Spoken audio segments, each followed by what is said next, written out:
मनुष्य को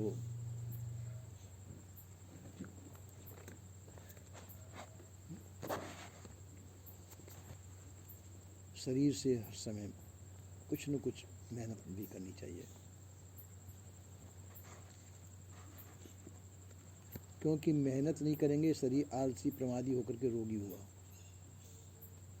और भजन भी नहीं कर पाएंगे। इसलिए शरीर को बहुत मेहनती बनाना चाहिए, अच्छा श्रम करना चाहिए, इतना श्रम करना चाहिए कि शरीर से पसीना निकल जाए। इतनी मेहनत कोई करता है व्यक्ति तो उसको रोग वगैरह बहुत कम होते हैं,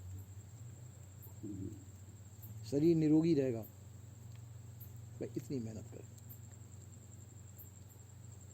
हम आलसी होकर के मेहनत नहीं कर पाते। कई लोग तो अपने काम के लिए नौकर लगाते हैं, तो ये बहुत बड़ी भूल है। अपने घर के काम के लिए नौकर नहीं लगाना चाहिए, चाहे भले अड़ोसी पड़ोसी में सहायता ले लो, पर घर के काम के लिए नौकर नहीं रखना चाहिए, अपने शरीर से ही काम करना चाहिए। खेती फेती में तो नौकर लगाने पड़ते हैं, उसमें ज़्यादा काम होता है, और घरेलू कार्य के अंदर रोटी पानी बनाने के लिए नौकर की आवश्यकता नहीं होती। समय पे जगना चाहिए, समय पे विश्राम भी करना चाहिए, समय पे संसार के जो कार्यों का जो समय हो वो कार्य करने चाहिए। अगर ऐसा यथावत यदि हम करते रहते हैं तो हमारा मन मस्तिष्क शरीर सभी स्वस्थ रहेगा। और यदि हम ऐसा नहीं कर सकते हैं तो शरीर आलसी प्रमादी होकर के रोगी सूगी हो जाएगा, न संसार का ही आनंद ले पाएंगे न अपना जीवन कल्याण कर पाएंगे। इसलिए शरीर को अच्छा मेहनत कश बनाना चाहिए, आलसी शरीर नहीं बनाना चाहिए। आलसी शरीर जो है जगत का भार होता है, संसार का भार होता है, और आलसी शरीर से कोई प्रेम भी नहीं करता। आलसी व्यक्ति से सब लोग सोचते हैं कब चला जाए यहाँ से, उससे सब ऊब जाते हैं। माता तक भी अपने पुत्र से ऊब जाते हैं जो आलसी होता है। इसलिए व्यक्ति को आलसी नहीं बनना चाहिए। जहाँ भी जाएं, जहाँ जैसा नियम है उसके अनुसार श्रम करना चाहिए, मेहनत का होना चाहिए। उससे अपना लाभ ज़्यादा है। अपना लाभ है कि हमारे शरीर से व्यायाम होगा और व्यायाम से हमारा स्वास्थ्य ठीक होगा। सबसे बड़ा सुख है कि हमारी निरोगी काया बने, हमारे शरीर में कोई रोग न बने, कोई आलस प्रमाद ना आए, ये सबसे बड़ा सुख है।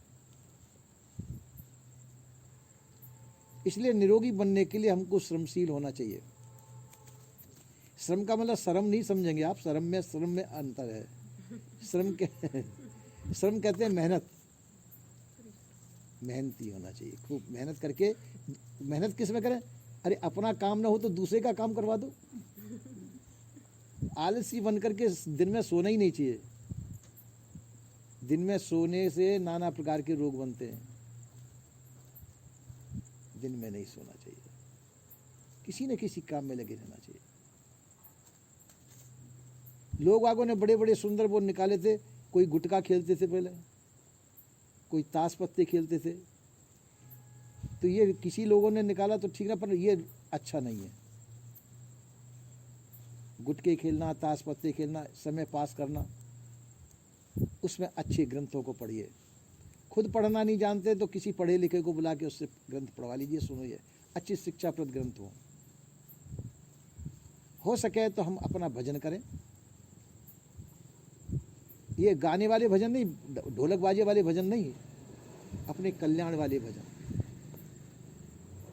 गाने बजाने वाले भजन तो एक वो है, एक मनोरंजन है। इसलिए जो है हमको चाहिए ज्ञान बोध विचार जिनसे होता हो वैसा करना चाहिए, वैसा भजन करना चाहिए। वो भजन क्या है कि संसार से अपनी वृत्तियों को हटा लेना। जितना समय हो सके हम संसार से अपनी वृत्तियों को हटा लें, तो हमको विश्राम प्राप्त होगा, आराम मिलेगा हमको। और हम 24 घंटे संसार में लगे रहना चाहते हैं, उसको मनोरंजन मानते हैं, उसी में मन लगता है हमारा, तो वो हम अपने समय को व्यर्थ बर्बाद कर रहे हैं। इसलिए शरीर से काम करिए, संसार का काम भी करिए शरीर से, ठीक है, अच्छी बात है, पर मन को भी विश्राम दीजिए। मन को विश्राम का मतलब मन में से संसार को निकाल दीजिए, मन का विश्राम हो गया। तन को अच्छे मेहनत कस बना के मन को विश्राम दे दीजिए। मन के विश्राम देने से आपको बहुत बड़ा, मन मस्तिष्क को सभी को आराम मिल जाएगा। जिसमें मन को विश्राम देना, मन का स्वरूप क्या है? चिंतन मनन करना, ये मन का स्वरूप है। तो आप चिंतन मनन छोड़ दीजिए कि कितनी देर के लिए, बिना चिंतन मनन करके तो संसार का कोई काम नहीं। अरे 24 घंटे मत छोड़िए, आध घंटा 15 मिनट के लिए, 20 मिनट के, जैसे जैसे समय बढ़ाइए। संसार का चिंतन छोड़ दीजिए इतनी देर के लिए। तो जितनी देर के लिए आपके अंदर से संसार निकल जाएगा, उतनी देर का आपका भजन हो जाएगा, भजन की तरफ आगे बढ़ेंगे आप। संसार का चिंतन छोड़ के, संसार का चिंतन छोड़ते ही आप अपने घर में आ जाएंगे, पर हम ऐसा नहीं कर पाते। क्षण भर के लिए हम संसार को नहीं छोड़ पाते। कुछ नहीं तो कोई पुस्तक ही उठा लेंगे पढ़ने के लिए, कह देंगे धार्मिक ग्रंथ है। अरे जब भजन का टाइम है तो उस समय धार्मिक ग्रंथ पढ़ने की आवश्यकता नहीं है। भजन का टाइम है, काम है कि इस समय कोई ग्रंथ मत पढ़िए, उस समय आप इकल्ले रह जाएं। सभी पढ़ना लिखना छोड़िए। कोई कहे ठाकुर जी की आरती उतारा, ठाकुर जी आरती का भी काम नहीं है वहां पे। बिल्कुल आप अकेले रह जाएं, अपने हृदय से संसार निकल जाए, आप संसार की नंद से निकल के बाहर आ जाएं। आप केवल इकल्ले रहें, कोई दूसरा साथ तुम्हारे नहीं, किसी का चिंतन नहीं, किसी का मनन नहीं, किसी की भी याद नहीं करना, उसका नाम है एकांत। इकल्ले आप रह जाना। तो आप जिस समय इकल्ले रह जाएंगे तो आप उस समय अपने घर में प्रवेश कर जाएंगे। पर हम वैसा नहीं कर पाते। हम संसार का चिंतन मनन करके संसार में लगे रहते हैं, यहाँ तक मरते समय भी संसार नहीं छूटता है। मरते समय तक भी संसार का चिंतन हम करते रहते हैं। बेटा हैरान हो जाओगे, कब तक करोगे, बैठ लो। मरते समय तक भी हम संसार को नहीं छोड़ पाते। तो जो कि अब मरते समय पे फिर जो चिंतन होगा, जैसा चिंतन होगा उस समय पे, उसी खानी को प्राप्त होंगे। वो आपके संस्कार, वो चिंतन आपको वहीं ले जाएगा। इसलिए यदि आपने इतना अभ्यास कर रखा है भजन का कि चिंतनों से मुक्त हो सकते हैं, तो शरीर छूटे उस समय पे चिंतनों से मुक्त हो जाइए। कुछ मत सोचिए, आप अपने आप में आ जाएंगे, अपने घर में आ जाएंगे। आप संसार का बंधन छूट जाएगा उस समय। पर उस समय हम क्या करते हैं? अरे हमारा घर छूट रहा है, मालूम पड़ गया अब हमारे प्राण निकल रहे हैं, तो प्राण तो आराम से प्राण को निकालिए। मरिए तो आराम से, आराम से मरो। कहते इतने धाए धूप में क्यों पड़ते हो, है ना? मरना है तो आराम से निकलिए। शरीर बिल्कुल शांत हो जाइए, आराम से शरीर छूटेगा। मरते समय इधर तो शरीर से प्राण निकलना चाह रहे हैं, नस नाड़ियाँ खिंच रही हैं चारों तरफ से, और इधर आप संसार के चिंतन कर रहे हैं। अरे मेरा बच्चा कहाँ गया, मेरा भाई का, अरे वो तो छूटने वाले हैं, छूटेंगे, तुम चिंता क्यों कर रहे हो, है ना? उसको तुम्हारी चिंतन से होगा क्या? वो तो छूटने वाले छूटेंगे ही। उस समय तो कम से जिंदगी भर आपने संसार का चिंतन किया, संसार का काम किया, कम से कम मरो तो अच्छी तरह से। उस समय तो संसार को छोड़ दो, वो तो संसार बस ही छूटने वाला थोड़ी देर के लिए। थोड़ी देर बाद में संसार छूट ही जाएगा, जबरदस्ती छूट जाएगा। वो जबरदस्ती छोड़ेंगे तो उसमें आपको बहुत कष्ट भोगना पड़ेगा। और अपने खुशी से, हाँ बहुत बढ़िया, अच्छी यात्रा होगी हमारी। संसार को निकाल दो चित्त से, बहुत आराम के साथ में संसार छूट जाएगा। फिर जैसा संस्कार आपके अंदर होगा उन संस्कारों को लेकर के जीव जाएगा, आगे का शरीर बनाएगा। अगर कल्याण स्थिति को प्राप्त हो चुका है, कल्याण हो जाएगा। नहीं कल्याण स्थिति को प्राप्त हुआ तो अगर जैसे विचार होंगे उसके, जैसा उसका संस्कार होगा, उस संस्कार के अनुसार उस खानी को प्राप्त होगा। अगर मनुष्य के ज्ञान संस्कार आपके अंदर है तो मनुष्य से मनुष्य खानी में आ सकते हैं, और उतरे नहीं है तो जैसे संस्कार आपने बसाए। इसलिए हमको अच्छे संस्कार अपने अंदर बसाने चाहिए। संसार के दूषित विचार हमको अपने अंदर नहीं करने चाहिए, क्योंकि कूड़ा आप अपने घर में यहाँ लाकर के गोबर इकट्ठा कर दीजिए तो गोबर हो जाएगा। यहाँ लाकर के मलमूत्र आदि इकट्ठा कर दिए, मलमूत्र, उसमें बदबू आएगी। जैसी सामग्री यहाँ इकट्ठी, मरे हुए पशुओं को ला के डाल दीजिए आप तो क्या होगा, अच्छा लगेगा, उसमें गंध दुर्गंध आएगी। तो हमने बहुत कुछ अपने अंदर कबाड़ा भर रखा है संसार के, उनकी जब बदबू आती है तो दिमाग खराब होता है, अंदर ही अंदर वो दिखाई नहीं देती है। दिमाग खराब होता है, किसी को कुछ होता है, किसी को कुछ होता है, किसी को कुछ होता है। इसलिए उसकी सफाई करिए, अंदर से उस कचरा पट्टी को निकाल दीजिए। और वो कचरा पट्टी संसार का ही है। किसी के लिए सोचते हैं अरे वो मेरा बहुत प्रिय व्यक्ति है, वो हमारा ऐसा है वैसा है, वो हमारा ऐसा काम करेगा, तो कम से कम भजन के लिए तो छोड़ दो उसे। भजन के टाइम पे उसको छोड़ दो, अच्छा तो है, ठीक है, अच्छी बात है, तुम्हारा सहारा भी देगा वो, अच्छा है, पर कम से कम भजन के टाइम पे उसकी याद मत करो। उतनी देर के लिए उसको भूल जाओ, और जो कार्य है उस समय पर यथा योग्य संसार के कार्य भी करते रहिए। समय पे भजन करिए, समय पे स्नान कीजिए, समय पे संसार की और कार्य भी कीजिए, भोजन बनाइए, झाड़ू लगाइए, पोंछा लगाइए, पर सत्य को समझते हुए कि संसार छूटने वाला है, एक दिन छूटेगा। जब तक प्रारब्ध हमारा बाकी है, जब तक शरीर हमारे पास है, शरीर के साथ में संसार है। शरीर भी छूटेगा, संसार भी छूटेगा, ये सब मेरे से अलग चीज है। इस विचार में यदि आप रहेंगे तो संसार आपके बंधन का कारण नहीं बनेगा।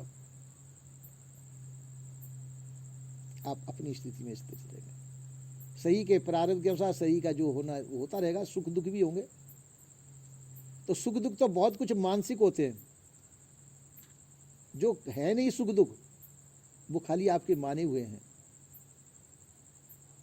उसका चिंतन मनन छोड़ दीजिए। संसार के जो सुख दुख आते हैं, इसमें भी 25 पैसे आपको सुख दुख होंगे, और 12 आने वो बिल्कुल ही बेकार हैं, चिंतन मनन के ही है, उनको त्याग दीजिए। और महसूस होने वाले सुख दुख है, जैसे आप गिर गए, कहीं से हाथ में चोट आ गई, सिर में चोट आ गई, अब उसका दर्द आपको महसूस होगा, तो वो वास्तव में आपके महसूस कराएगा वो दर्द, तो कुछ समय पीछे वो ठीक भी हो जाएगा। अब प्रारब्ध के अनुसार होते हैं वो सुख दुख, दैहिक दैविक भौतिक तापा।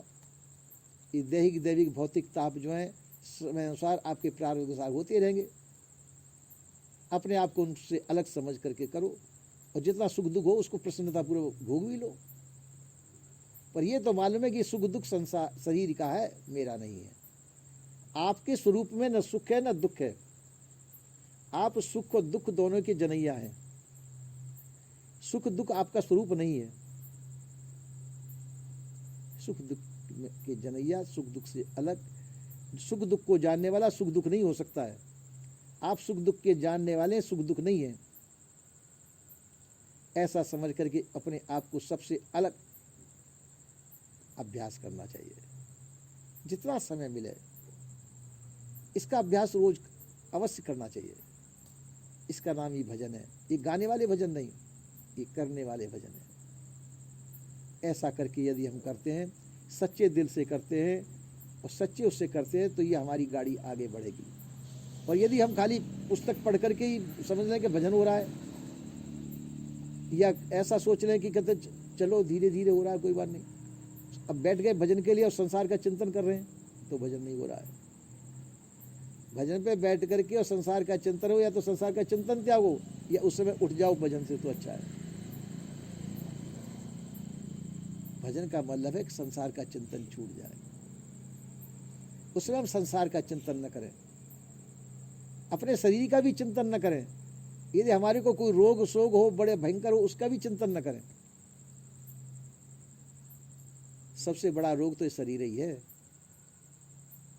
और शरीर के संबंध में ही नाना प्रकार के संसार के रोग हमको व्यापते हैं। ऐसा पर आपके स्वरूप में न रोग है न शोक है, कुछ नहीं है। आप निरोगी हैं। अपने निरोग स्वरूप का अपने आप में अनुभव कीजिए। आप शुद्ध हैं, साफ है। ऐसा करते हैं यदि हम, तो आपको किसी प्रकार से कोई भी शरीर छोड़ते समय भी कोई परेशानी नहीं होगी।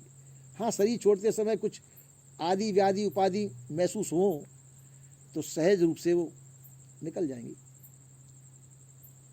पर उनमें ज़्यादा चिंतित होने की आवश्यकता नहीं है। मालूम पड़ जाए कि शरीर छूटने वाला है, तब भी चिंता करनी, क्योंकि तुम तो अमर हो, तुम्हारा नाश तो होगा नहीं। नाशवान तो शरीर है, चिंता क्यों? ऐसा को सोच करके हमको निश्चिंत निष्फिक्र स्थिति में स्थित रहना चाहिए। संसार की कोई भी आपदा सब जड़ है, आपके स्वरूप को, आपका कुछ बिगाड़ने वाली नहीं है। पर यह जानना कि आप शरीर नहीं है। शरीर का तो बिगाड़ेंगे, शरीर का प्रारब्ध साथ में है, प्रारब्ध के अनुसार वो सुख दुख सब शरीर को व्यापेंगे, पर आपको वो छू भी नहीं सकते। आप शरीर नहीं है। आप शरीर में वह सत्ता है जो शरीर चलता डोलता बोलता है, वो सत्ता आप है। उस सत्ता को वो आपको कोई नहीं छू सकता है। ऐसा समझ करके अपने आप में स्थित होते हुए, उसका अभ्यास करते हुए, और ये समझते हुए कि शरीर से मैं अलग हूँ। शरीर मेरा साधन है, शरीर मेरी मोटर है, जैसे मोटर में बैठा हुआ हूँ, मोटर चलती है, और ये साधन होने के नाते से मैं इससे अलग हूँ, अनुभवी हूँ। हाँ, इसकी देख रेख आपको करनी पड़ेगी। शरीर चलाना है तो शरीर को खाना पीना रहना सब कुछ देना पड़ेगा। बीमार पड़ जाएगा उसका इलाज भी कराना पड़ेगा। ऐसा ज़्यादा त्याग नहीं दिखाना चाहिए कि बीमार नहीं, हमको दवाई नहीं करानी है, तो और ज़्यादा रोग बनेगा। समय पर दवा भी लो, समय पर भोजन भी पाओ, आवश्यकता अनुसार लो, तो शरीर रोगी हो जाए इसका भी ध्यान रखो, क्योंकि शरीर साधन है, इसके द्वारा आप भजन करेंगे। शरीर रोगी होगा तो आप भजन नहीं कर पाएंगे। अपने शरीर का भी ध्यान रखो, और शरीर का ध्यान रखते हो अपने भजन का भी ध्यान रखो। समय पे भजन करिए, समय पे सोइए, समय पे लोग बाग तुमसे मिलने जुलने आए उनसे व्यवहार भी करिए, अच्छी तरह से बोलिए, भक्ति भाव का संचार कीजिए। अपने अंदर भी भक्ति भाव होना चाहिए।